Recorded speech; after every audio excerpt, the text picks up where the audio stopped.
Después de la entrevista del doctor René Sotelo sobre medicina y el campo internacional, vamos a cerrar el programa de Brújula Internacional con un análisis sobre la situación de las potencias en el mundo de hoy, particularmente la situación de la Unión Europea, quien acaba de reunirse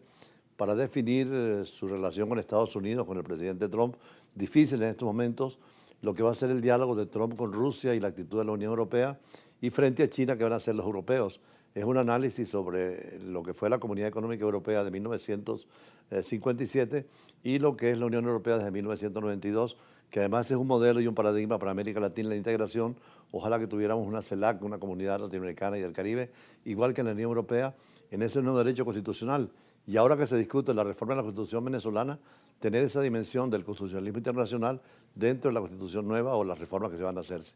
Así pues, hasta mañana, como siempre, con el choque de las imágenes, la fuerza de las palabras y nuestros análisis en profundidad. Muchas gracias. En la prensa europea hemos visto hoy, y especialmente en Francia, cómo Emmanuel Macron,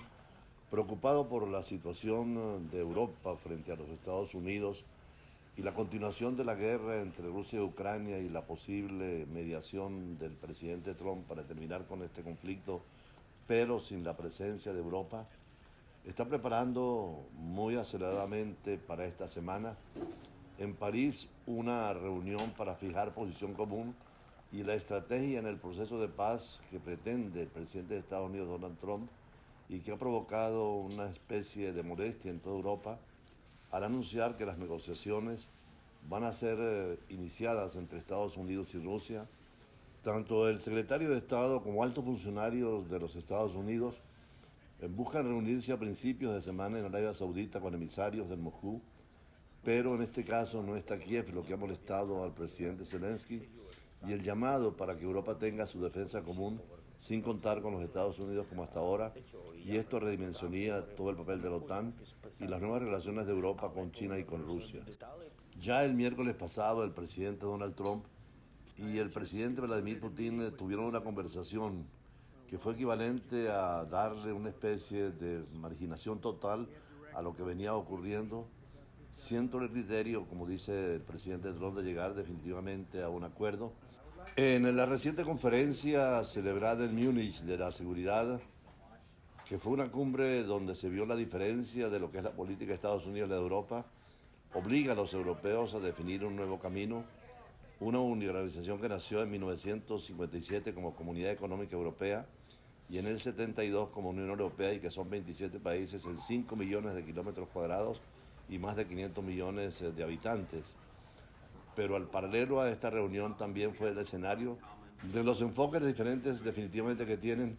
tanto la diplomacia de la Unión Europea como la de Estados Unidos,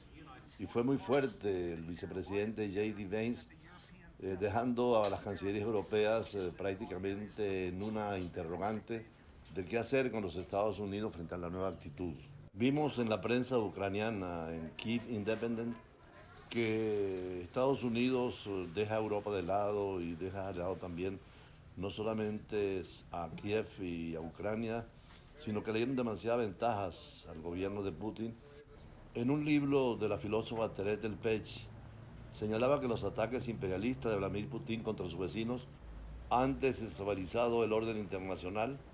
desde el 2008, pero según los golpes de Trump, que está asestando hoy el golpe final al orden internacional seguido de la Segunda Guerra Mundial y la era posterior a la Guerra Fría, donde coincidían sobre todo Europa y Estados Unidos. Para Europa es un momento difícil de pensar en su política internacional, en su diplomacia, en su economía y particularmente en su defensa. En el área nuclear, Francia e Inglaterra tienen suficiente material nuclear frente a las potencias nucleares como Estados Unidos, Rusia y China. Además, la democracia europea, con su sistema social y de derecho del Estado,